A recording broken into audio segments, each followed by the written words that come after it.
Welcome to the History Quill podcast, all about writing and publishing historical fiction, brought to you by the History Quill, the home of historical fiction writers. Welcome to the History Quill. I am Julia Kelly, a historical fiction author, and I am joined by my co-host, Theo Brooke. Theo, how are you? I'm doing really well, actually. I'm excited because I'm about to go on holiday for some time. So that's basically packing up my house, clearing out with my family tomorrow for a few weeks. So that's going to be good. Taking my work with me, I have to say. But I was going to ask, are you going to be bringing the laptop with you? Yes, very much so. And possibly a podcast microphone as well, because I think like you've got a book coming out in October, haven't you? And so have I. Mm-hmm. So I've been thinking a lot in the last couple of weeks about a game plan to strategize how that's going to go well. So and various podcasts I managed to get myself signed up for, so that's why I'm traveling with a microphone. Wonderful. How about you? Are you writing a lot? Are you plowing on with your next mystery? So I promised at the beginning of the last episode we did, I promised that I would have an update because I am working on 2 books this summer, both of which have deadlines very close to each other. So book 1 of those 2 is done. So the historical mystery novel, it's the second in my Parisian Orphans series, which is an amateur sleuth book. That book is off to the editor. I don't have to worry about it for a little while, which is great because I am working on my other book, which is due at the end of this month. So it's a bit of a jam-packed summer, but I've promised myself that I'll take a little bit of time in August and do a little bit of that kind of forward-looking and planning that you're talking about with a book release coming. So I think we both probably deserve some time off, but also maybe continuing on to think about what might be ahead this year.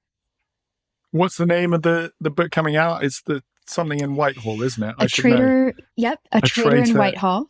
And it's a historical mystery series set in World War II in Churchill's cabinet war room. So I'm really excited about it. And this is a new foray for me going into historical mystery. So it'll be fun. And is it out on October the 5th? October the 3rd. Yeah. 3rd. Okay. Mine's out. Mine's called A Savage Moon, which probably says a lot about the difference between our genres, doesn't it?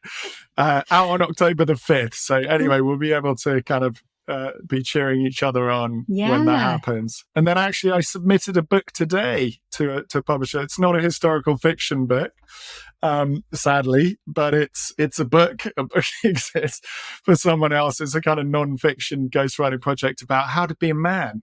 I mean, of course, isn't that obvious? Hot topic right now. Yes, it is a hot topic. Anyway, so hopefully we're not talking utter blather, but it's quite satisfying to at least submit to an editor and see what happens to that one. And then meanwhile, I promised you I'd have a chapter ready of my own historical mystery, and I'm afraid I haven't got there. Because again, all these stupid books keep getting in the way that I'm reading. Yes, you're doing some judging. Yeah, my HWA Gold Crown judging has sort of sucked up all my spare time. But anyway, hopefully that we're we're sort of filtering down to the first sort of step of what the next round, as it were. So hopefully that will create a bit of space, and I'm determined to make some headway because I was on the cusp of putting pen to paper when all these books started pouring into my life. So it's I've got to keep the story alive in my head for when I actually get going on it. Well, it's a lot of next steps for everybody involved, and we're actually talk about a transition. We are talking to an author who is in the middle of some next steps herself. Her name is Syd Young, and she has a bit of a unique perspective because she's been at this writing thing for a long time. She's just hit a big milestone in her career, so it should be a good conversation. Yeah, I look forward to getting into it. Welcome, Sydney.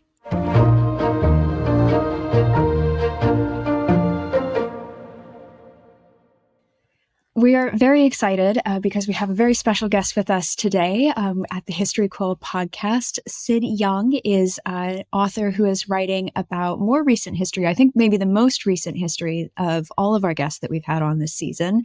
I'm going to let you introduce a little bit more about yourself, but welcome. Thank you. Thank you. I'm Syd Young. I am a lawyer, practicing lawyer, and I have written a book called, working title, Lady Bird Takes a Train, about Lady Bird Johnson in the aftermath of the Kennedy assassination, what it felt like to be her to step into that White House and that world.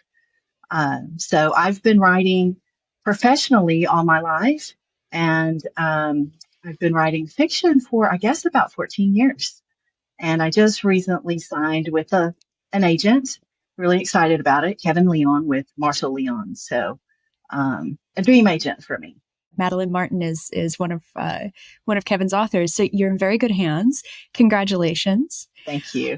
I do want to also say I'm one of the co-hosts for the HF Chit Chat chat that's on Twitter and a little bit on Instagram. And I'm also a History Quill writer. So. Well, I think we want to get into all of that in a little bit more detail, but perhaps we can start by talking a little bit about what drew you to the story of Lady Bird Johnson and this particular moment in history. I had written, as many do, my first book that got nowhere. It was a great practice book. It is really fun. It was a historical fantasy. And after I wrote that, I really started thinking, what do I really want to write? What do I want to write that I would feel good publishing, whether it was self-published or whether it was picked up traditionally. And at the time, Hilary Mantel was big and very inspiring. And so I started writing biographical fiction. And with my first biographical fiction, I got an agent. We went on sub. I don't think it was this many, but it sure felt like about 100 houses picked it up and looked at it, and no one made an offer. And so one day I was walking, and this is where all ideas come from, right?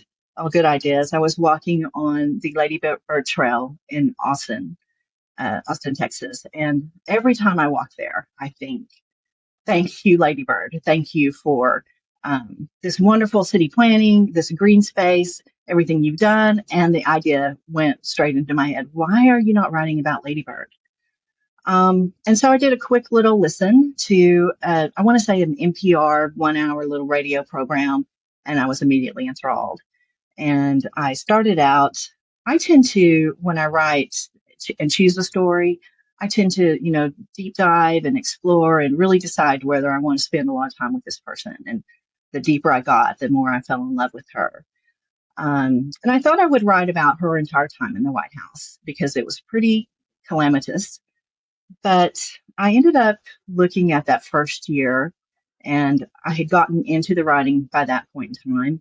And 2020 summer rolled around, and a lot of people were saying, this kind of thing has never happened before. And I happened to be living with Lady Bird in a summer that seemed very reminiscent of some things that we're going through now. So that was it. So do you want to unpack that a little bit, both for myself, but also for our audience? Like what was the commonalities that you were seeing there, and what was specifically going on in her life that made you make that connection? And also, how did that still crystallize into an actual sort of beginning, middle, and end for a novel? Lady Bird and LBJ, President Johnson, were very instrumental in changing America to be the kind of America that I thought I knew today. In 1964, LBJ was very smart. He knew that he had a chance to do something to pass President Kennedy's civil rights bill that he really wanted. And he worked it and worked it and worked it. And in the summer of 1964, that bill passed. As you can imagine, there was also a lot of violence. There was some violence in New York. There was violence, of course, in the South as freedom riders were going to the South, and more and more news was being reported. Of course, Martin Luther King Jr. was active, and it was it was the time that people finally stood up and said, enough is enough. America needs to change. Um, we need to give rights to all of our citizens. And there was great pushback. So it's a really interesting time to think about and realize that with great progress also comes great strife. And thank goodness there are some people like LBJ and Lady Bird Johnson who are strong enough to stand firm and say, this is what we're going to do. So I'm thinking, obviously, with the accent, I'm American, and these are very familiar figures in history to me. I learned about them in high school. I remember history classes and all of those things. How do you take a figure who is so familiar and also so recent? So there's a lot of people who lived through what was going on at this time who might recall those things. How do you take those figures and how do you give them kind of a new spin or something we haven't seen that really will draw a reader in, so it doesn't feel like you're reading a newspaper, because that's not what you're trying to do as a novelist, right? You're trying to give a different perspective on who this person was. How do you tackle that challenge? it's very hard. And it's funny, whenever historical fiction writers begin writing biographical fiction, some of them will come to me and they'll be like, this is so hard, because it's like you're taking a chisel and trying to, fit some kind of arc. So you just keep looking and looking. And honestly, even though there is so much history, this was a very different kind of book for me, because it's more, how do you figure out what to leave out than how do you find out what the truth, what's there. And the fact of the matter is, I know this very well as a lawyer, that everyone who participates in these things all had different takes on them. So we think we know the story, but in fact, do we know what it felt like to be Lady Bird Johnson in the aftermath of that assassination? That woman who wasn't really wanting to be the center of attention and in the White House, and following this glamorous Jackie Kennedy. Um, and then also knowing she was from the South. She's from East Texas, which is where I live. So I was even more interested in her, but her story's not been told. So what you do is you look and you try to think, what has been told and what hasn't been told, and where are the emotions? To me, that's where it is how did she feel in all this? That story's not been told. So it really helped me also, as we've gone through the last few years, process how I feel about things. So, but this is the book that you've now managed to get representation for, which is fantastic news. Is there something about the story or something about your own progress as a writer that has kind of, the stars have aligned? Like, what's the kind of magic ingredient that has kind of made you said you've been writing for 14 years, I think you said, or doing fiction for certainly a lot of years. What do you think was the magic ingredient that made this one stick, as it were? The magic for this one that's so different is it's so from my heart. It is really, I could feel her pain. I could feel her confusion. I could feel her desire to do something more, and to um, become a different person, and to help America become a different America. But also, I knew that this was going to be a really hard. It's a great idea. It's a big hook. But if you're writing Lady Bird Johnson, you better do it well. And having gone through Sub, where my book didn't get picked up, I just thought, I probably need to go back to craft and figure out what it is that makes people really want the story, but then not want it. And that's where I exist on Twitter, because I live in a small world, small rural community where there's not a lot of writers that I can talk to about this. And I met Andrew on Twitter and found out about History Quill and signed up for it, because I wanted some really good historical fiction writers who were into it to read my work and give me feedback. And I learned in that process also that part of the magic of writing is also giving other people feedback, because you see that everyone has strengths. and weaknesses. And everyone has a little bit of magic that if they can just stay focused, they can grab onto. So I just dug in and did the hard work. I'm so glad that you've mentioned the group coaching, because I think not only being coached by an author and mentored is such a valuable thing, but then also finding your peers and finding a community that can kind of help you help support you as you write a book, because it can be a very lonely thing, especially when you don't know other authors.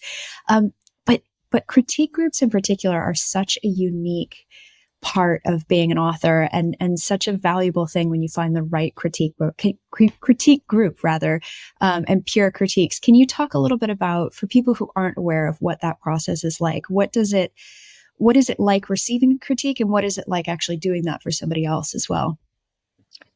So the interesting thing about critique groups, and I hear even some published authors say, "Oh, I don't want anyone to critique me," but that's going to happen, whether you want it to or not. And the lovely thing about critique groups is that it gets to happen before you have that word published. So I had not had great success at finding a critique group. I had joined Pitch Wars when it was around on Twitter, which was just a hashtag and anyone could get on, and they have great material about how to do things. But not every critique is equal. So I wanted people who write historical fiction tend to understand the challenges of writing historical fiction better than people who don't. So that was my number one criteria I had when I signed up for the History Quill. And I also really like on the History Quill, I feel that sometimes critique groups can get in a rut.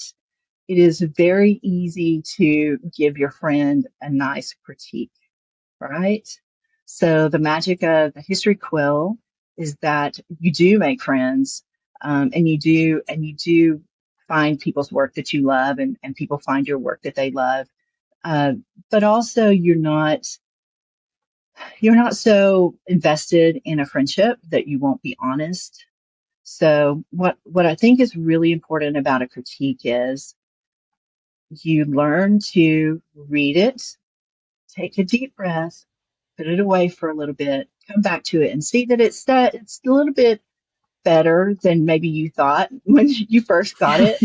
And that's not too different from getting an editor's letter, is it? Absolutely true. Yeah. Yeah. So the great thing also about critique groups is it helps you learn what's a good critique, and maybe what's a critique that might have worked for a different book but not for your book. The other thing that's wonderful about the History Quill, and I know many critique groups are like this, there's a monthly deadline. So every month you can submit up to 5,000 words, and if you can do it, and sometimes you learn that you can't, but when you can do it, it's I like working off of goals, and so it makes sure that you keep going, and then you're also giving two critiques in return. So it's a big. I think honestly that it's what helped me with my agent once she and I got together, understand we're talking the same language.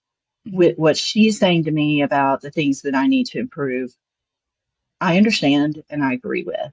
So without that experience, I'm not sure. I think I would have just cast about and maybe signed with the first person that made me an offer, on it. And instead, I think I waited and worked hard and got a good one. So how do you think, that back and forth with both other authors, but also you have tutors as well, or sort of expert tutors on the coaching program, don't you? How do you think that kind of shaped the final product of your novel? Like, what were the sort of what things came back that you were unexpected that like you know basically helped you craft it to the higher quality? What's interesting with me, they say to do beta reads, they say to do professional critiques, editor critiques. With my first book that I signed an agent with, I hadn't done any of that. I really didn't understand to do that. So History Quill was my first professional editor critique, and it was great because They are both confirming, they affirm you, they lift you up, and then they're honest. And the great thing about that tutorial critique was that it went all the way through the book. It gave me chapter by chapter what they liked, what they didn't like, gave me their take of where they thought that I should go with the book. I think I had one chapter where my tutor said, "Don't change a single word of this." One chapter, and the funny thing is, the book is very different from what it was when I got that critique, but it helped me see the value in what I was doing. It helped me keep going and say, okay, that I'm onto something here. I'm not there yet, and I want to say about that, a lot of people, I think, throw in the towel too soon.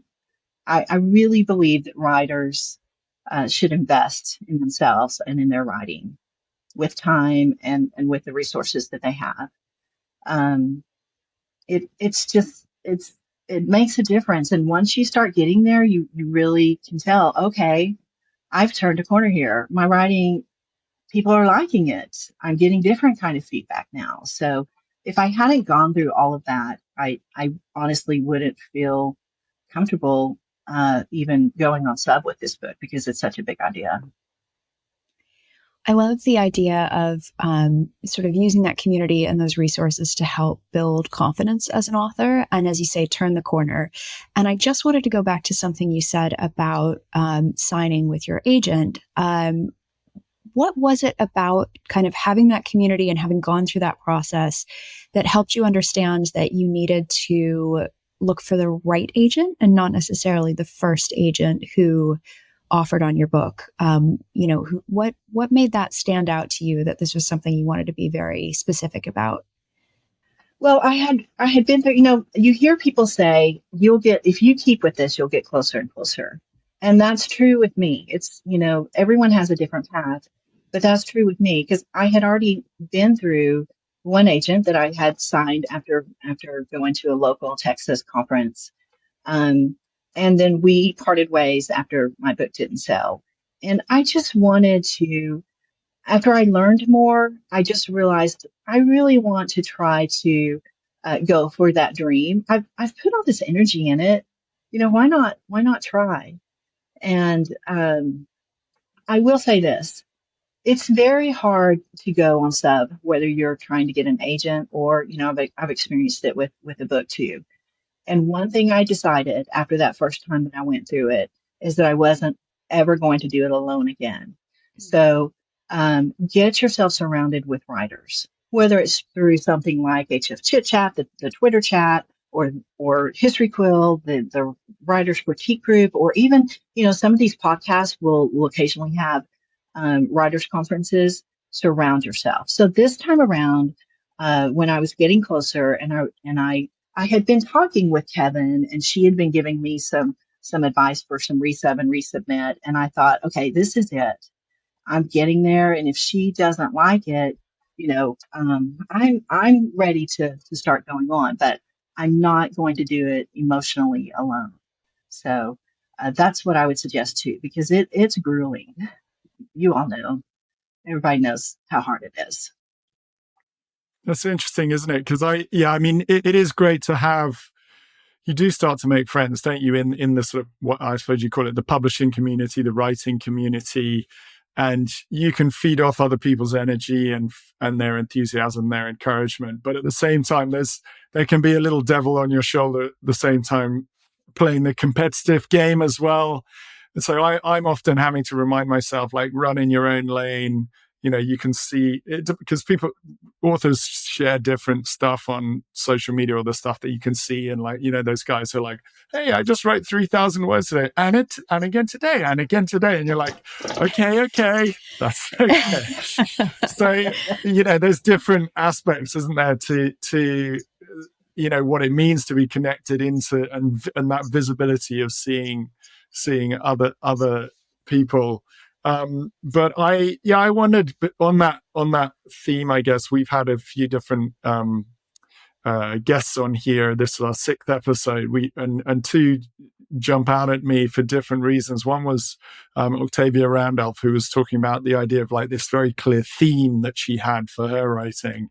And then we had Piper Hughley, who was talking about a sort of strategy and like a game plan for her writing career. I just wonder whether, the stage you're at, you've obviously had big breakthrough. There's further games to play, as it were. Like, are these sort of intentional thoughts and ideas around theme and strategy that are kind of crystallizing in your head, or are you just taking it one step at a time? I always think ahead.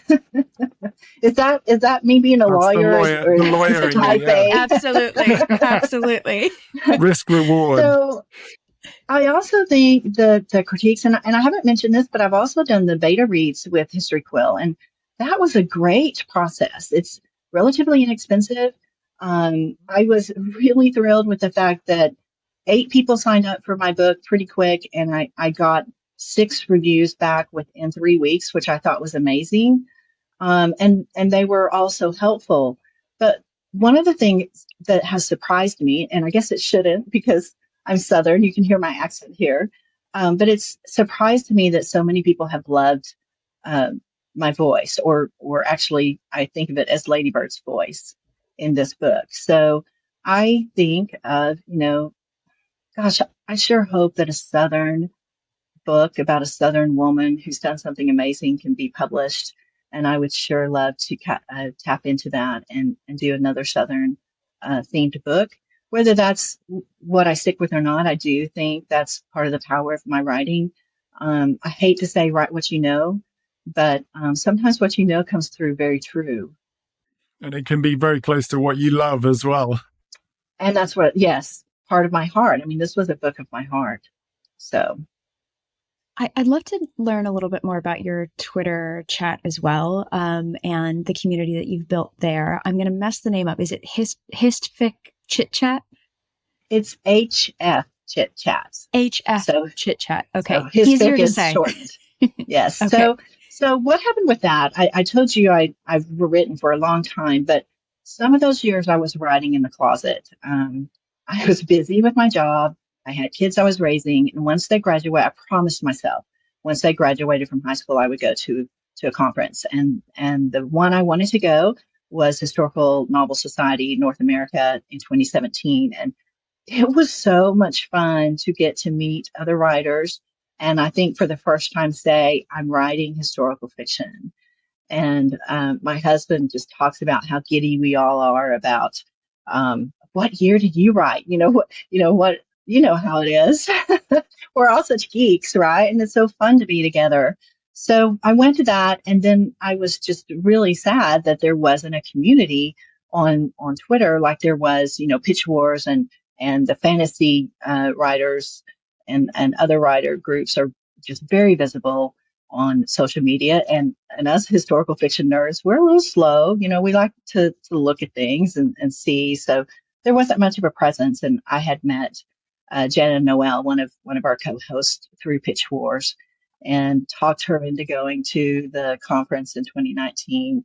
And at the conference, she says, I kept saying, so I really want to do this Twitter chat, and I want you to do it with me. And she finally said yes. But what it did, and it was really cool. I just got back from going to another Historical Fiction Writers Association in June. And it was so fun to see all these writers who have met each other and supported each other and know each other's work, meet in person. And they have a deeper relationship because of that HF Chit Chat hashtag. So a lot of people don't really understand how the hashtag works. For us, because we want to concentrate on our writing, we only do it once a month.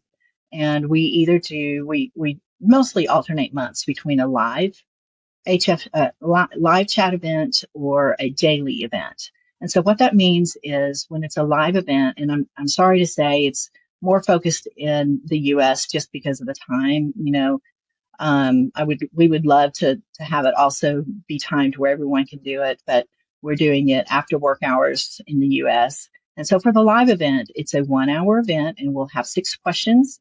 And you just find the hashtag and answer the questions if you want to, like them if you want to. There are plenty of people who follow along and pay attention to it who don't necessarily chat. You can also answer the chat anytime you want. We have 4 co-hosts, and so between the 4 of us, there's usually someone hanging out late, not able to come at the right time. For the daily chats, which this is honestly one of the more popular ones, we'll have a theme, and each day for 4 days we'll ask a question. It always is on the last Tuesday of the month. And so it'll, on the dailies, it'll go Tuesday, Wednesday, Thursday, Friday, except for our big event in December. We do a 12 days of HistVic. And so it's really fun to start during the holidays and go through the new year, where you're talking about your New Year's resolutions and talk about everything we love about the craft of historical fiction, uh, the research, the writers, the books. It's just been a lot of fun, and it's been nice to see the community that's come together. Who knows what's going to happen with it, with all the Twitter things going on? But I will say, if you're on Twitter, or if you're afraid to get on Twitter because it's such a hateful timeline, you just follow that chat and follow along. And we have some pretty strong rules that we don't allow bullying, that kind of thing. And it'll wash your timeline to just have some pleasant historical fiction writing stuff.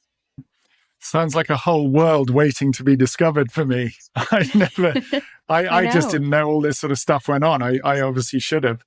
It's I've seen authors don't really have time to do it much, but they'll pop in. Kate Quinn pops in pretty regularly. And the cool thing about that is it does help authors boost things organically. It's not paid. It's just the love of people who read and talk about historical fiction. Yeah, I think it's great to have somewhere where you can go to on social media that isn't instantly going to poison your day, because I find that quite rare. But yeah, no, historical fiction writers, they're all so lovely to one another, aren't they? So it's all a big love in. But I wanted to ask you a question. Perhaps we've got time for a couple more, but as a lawyer, I'm sure you are intimidated by nothing. But I did have a question. I did have a question written down here, which was sort of looking forward a little bit in the future, and sort of you're kind of standing on, you reached that milestone of getting an agent, and now the next thing would be to get a publisher. And so looking ahead at the kind of landscape that you've now got to tackle, like what excites you most in terms of the challenges, but also what sort of, if I want to say intimidates, but I don't know, that's probably the wrong word. What do you think, right, I'm going to have to kind of gird up my loins and really go at this? So I'll start with the negative first. What's intimidating? I believe that if you're not challenging yourself, you're probably not reaching your full writing potential. I will say with this Ladybird book, I reached way far out there, and it has been an intimidation from day one. A head game, feeling very much the imposter syndrome. So I don't know. I would love for that to go away, but I also hope that I keep reaching and keep knowing that every time there's a struggle, I feel like writing is very much like pregnancy and birth. Every time there's a struggle and you get to that crowning moment where you think, this isn't going to work, I'm not going to get there. And you keep your butt in the seat and you keep going. And then the next day you wake up and you're like, I wrote this. I got it there. So I hope to keep with it and to keep reaching. And the exciting part of it is, I feel, how they say in the world that everyone's related to Kevin Bacon within 7 degrees. Right. Well, I feel like everyone's related to Ladybird probably within 3 degrees. And maybe it's just from where I'm from, but it seems like everyone has a Ladybird story, and they're so much fun. I really can't wait to get that book published. I'm just going to manifest that and get to talk to people about it and hear their stories and really do this Team Ladybird thing. I recently was rewriting a fight scene that was really important, and I was trying to bury some more plot points into it, and just feeling like I was getting nowhere. So we have a really creative theater community here. And I invited a couple of actors over, one to read, to narrate, one to be Lady Bird, and one to be Lyndon Johnson. And it was so much fun. It was just a delight. And then to listen to their stories about, what they know about the Johnsons and about the 60s, that's exciting. I'm looking forward to that. It's been so much fun talking to you. And I hope everybody finds it as sort of affirming and inspirational hearing your story. Just kind of big picture, if somebody is sort of where you were 14 years ago when you first started writing, or where you were even 2 years ago, what would your advice be to them about sort of continuing on and pushing yourself, as you say, challenging yourself to do something different with your writing and to keep pushing? How do you sort of advise people who are maybe in that spot looking at you saying, well, you did it, you got representation, and you've taken the next step? So that's two. The first one is get out of the closet and start telling people that you're writing and what you're writing. It's okay. Sometimes you need to keep it secret, but if you're just beginning your journey and you really want to go somewhere with it, start admitting it and finding those friends. Maybe join something like History Quill, or go to a conference, or look at the chat, or other things. There's many things now for us on social media. And the second thing is, and this is really important, when Kevin and I started talking, she had read my query in a query group and loved it, and invited me to submit my manuscript to her. And when I sent it to her, she said, okay, this is great, but there is a particular element that you need to work on. And I could have taken that and said, nope, not going to do it. This is my way or the highway. I advise you to really think about what you want in your path. Do you want it to just be your work? Or do you want it to maybe be accessible by more people, and, really get that dig in and see how good you can make it? Well, this has been such a wonderful and I hope for everybody inspirational conversation. Before you go, I want to make sure we have a chance to ask you where we can follow along with your writing career from hopefully next big step to next big step. All right. Thank you. You can find me on any of the social medias, Twitter, Instagram, or Facebook, at Syd Young Stories. And I also have a website, just Syd Young. So thank you so much, Syd. It's been such a pleasure talking to you. And yeah, we wish you luck for the future. And hopefully we'll hear some good news soon about publication of this amazing book. So we wish you well and see you out there in the Twitter sphere. Thank you. I've really enjoyed your podcast. I've listened to every single one of them. I've written down quotes from them. So great job. Keep going. Thank you.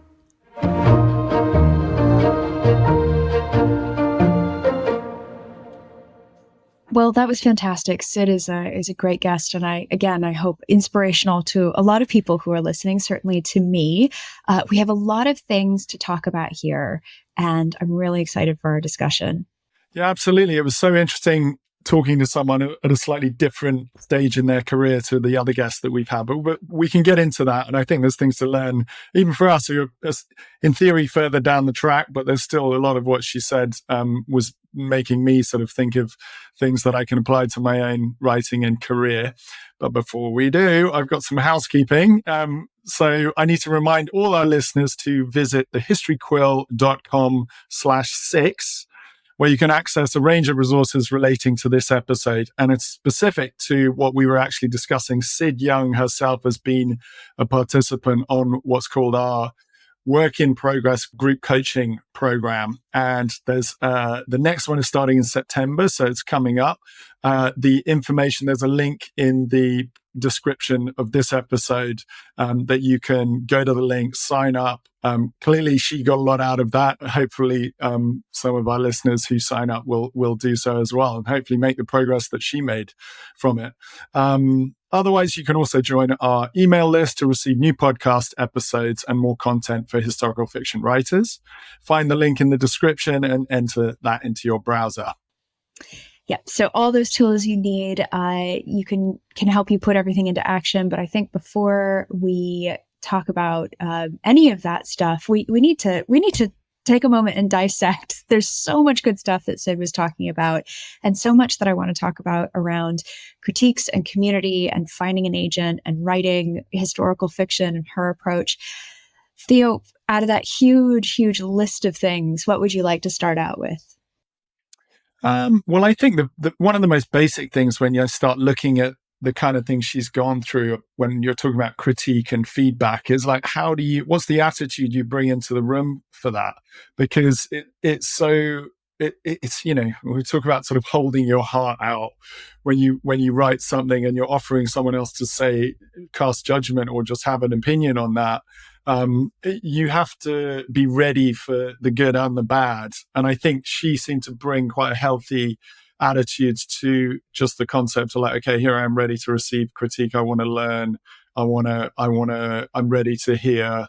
I'm ready to hear past the kind of sharp barb of being told it's not absolutely wonderful in order to learn and make it better. I think that is absolutely right. I think it's a really hard thing to do and a hard thing to remind yourself is necessary. Have you ever used a critique group or critique partners before? Have you gone through that stage that she's talking about? No, I haven't. I've never, I mean, people have talked about the value in joining a writer's group, and it's not, I don't think it's a kind of sense of superiority or anything, that aloofness or whatever that holds me out of that. I've just found other ways of getting a bit of feedback from that, rather than just being a participant in a group. And actually, some of the stuff that I've done personally with the History Quill has been really useful as a tutor, but for my own benefit. So actually, I suppose it's what she was doing. Like, you're critiquing other people's work as well as submitting yours for critique. But that's as much a learning process for you as for the subject, as it were.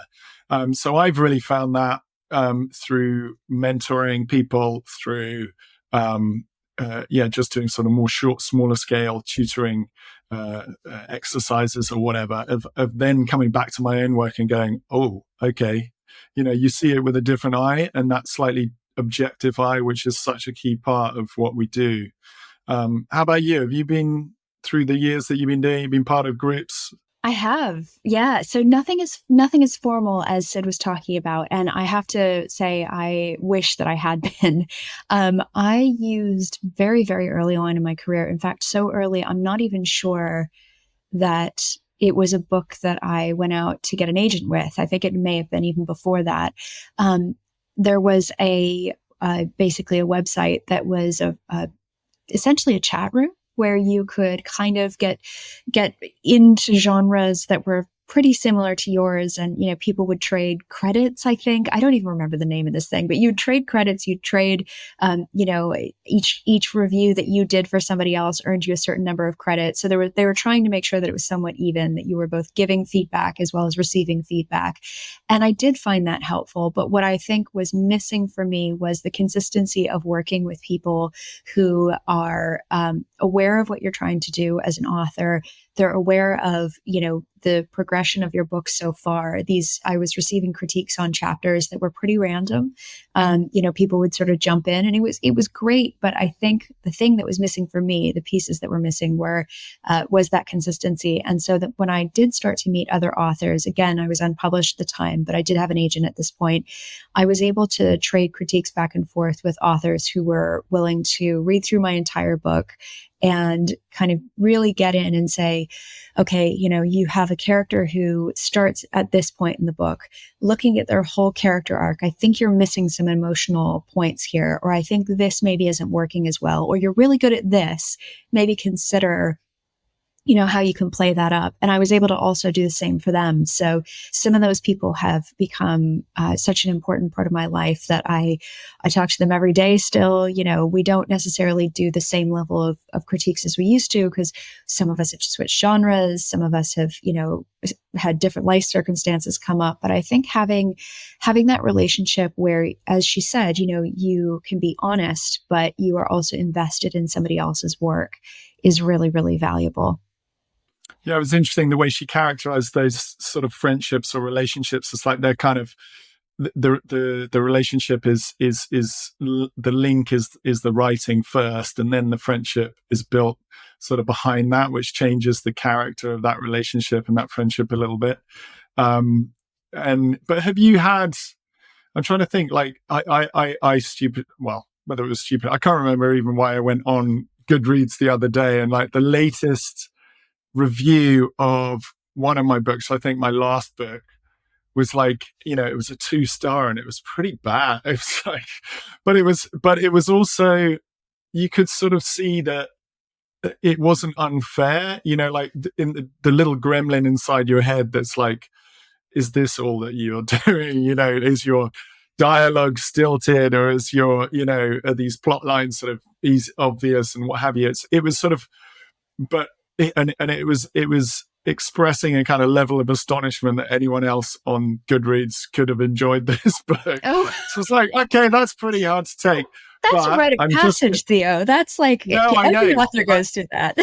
I think I've had them before, but I thought it made me think, very recently, the idea, which I think every author needs to appreciate, is that one man or woman's meat is another man or woman's poison. And I mean, even personally, Syd talked about Hilary Mantel. When I think I listened to Wolf Hall, her sort of very famous book about Thomas Cromwell. I was like, meh. I wasn't for you. It wasn't for me, but like, maybe I'm wrong about that. And I've enjoyed other stuff that she's done. So I have to just hark back into my previous life when I was, I used to row a lot when I was at university, and we had this amazing coach. He was a very sort of monosyllabic New Zealander who ended up actually coaching the British team that won the Olympic gold medal in 2000. And sadly, he passed away the year after that kind of moment of great glory. But his yes or his no was so like, you just wanted to get that yes, and you were prepared to, it's like, I think that was a great exercise or period actually, where I was just learning to take criticism. It's like, no, you're not getting it. And I think, to be able to take criticism is one of the key characteristics of an author, I think, is you've got to have a bit of a thick skin, because otherwise, I mean, I don't know about for you, but you could be stopped in your tracks very early on in a writing career, couldn't you? Just because someone didn't like it, and then you're like, oh, it's not me. I'm out of it.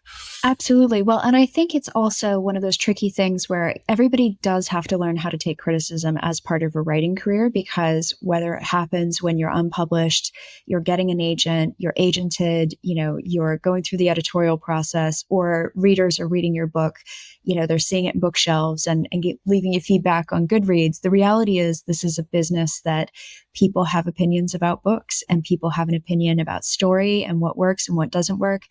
People aren't afraid often to tell you what that opinion is. And in some cases, that's really healthy. It's a really good thing. An editorial letter is an incredibly valuable thing when it's, done in good faith by a good editor. So I think it's important to learn how to take criticism.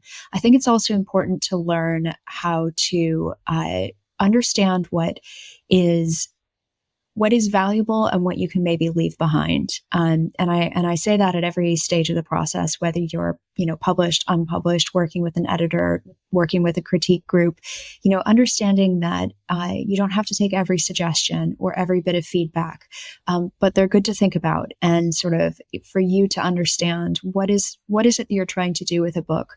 What is it that you're trying to achieve? And does that criticism or does that feedback help get you closer to that, or does it take you further away? And I think that's kind of one of the skills that, as you're working in a group like the group coaching, you can sort of start to develop that sort of almost sixth sense for what is going to be important and significant for your book and your story. And it can really help you hone down what you're trying to do as an author, which I think is one of those things that I still struggle with sometimes. I'm working on a book right now that took me a long time to get to what am I actually trying to do with this book? What is the story I'm trying to tell? And that sounds so fundamental, but sometimes when you're all caught up and, these are what my characters are going to do and this is the plot, and sometimes you need to get back to basics and kind of cut away and say, what do I want to do with this story and how am I telling it? And I think that critiques and feedback can be really, really helpful in pinpointing that and making you really sit there and say, okay, this is what this book is going to be about. And this is what I'm doing that's getting me closer. And this is what I'm doing that's holding me back.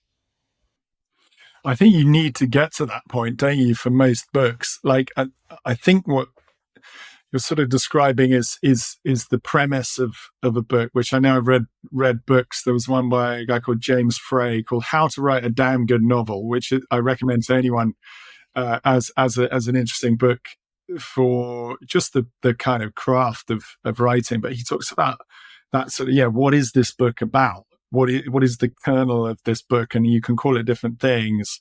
But actually listening to other people, sometimes there's a sounding board of like them coming back and saying, I think this is what it is. But I think the point you're saying, and I agree with, is that there's a sort of chiming, like if you hear someone echo it back to you, you know in your, like you say, sixth sense, yes, that's it. And that probably helps you frame it. But once you know that thing, it actually helps you make decisions about what actually is going in and staying out of this book, and also the threads of, what actually happens in terms of plot and characterization and all of that. So it's having that confidence, I suppose, to like, all this information's coming in. I've got to trust a little bit that I've got a kind of filtration system in place that, as you say, you can discard some of it, but actually that's really useful. But there's still that moment where you read someone's critique for the first time and you're literally not seeing it as it actually is. It's so weird, isn't it? And then you read that same, like she described, you read that same letter again the next day, let's say, and you're like, oh, I can do that. I can make that change. I see that. I see what she's saying now. See what he's saying there. It's so funny, isn't it? Like how your own subjectivity gets sort of projected onto something. I am notorious for, I love my editors. I love being edited. I think it's a really, really vital part of my process. But the moment I get an edit letter, I open it up and I know, okay, we're going to do this. I open it, I read it, and I close my laptop and I walk away and I'm like, they just don't get it. They don't get it. It's just terrible. Like we're just too far apart. This is never going to happen. And then usually I give myself about 24 hours. I sleep on it. I open the edit letter back up again. I usually will print it out, make notes, because for some reason that works really well with my brain.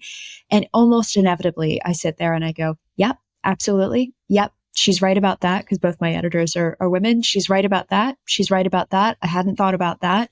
Oh, that just triggered this thought in my brain, and that solves this problem that I knew was a problem, but I didn't know how to get at it. And so I think having that external, set of eyes, feedback, whatever it is coming in can be really helpful.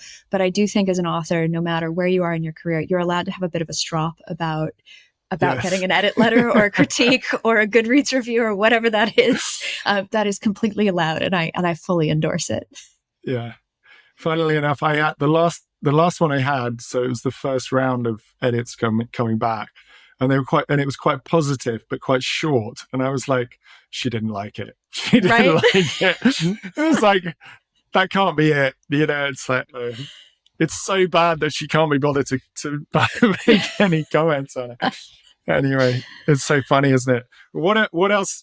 I mean, I suppose going back to Syd, another theme that again is there, which has been with all our guests, is this incredible length of time that she's been persevering with it for 14 years or whatever it is, and then that sort of shift in terms of that moment of inspiration. Was significant, wasn't it? And that somehow seemed to align with whether it was a very obvious passion to her, but something that she really felt connected to.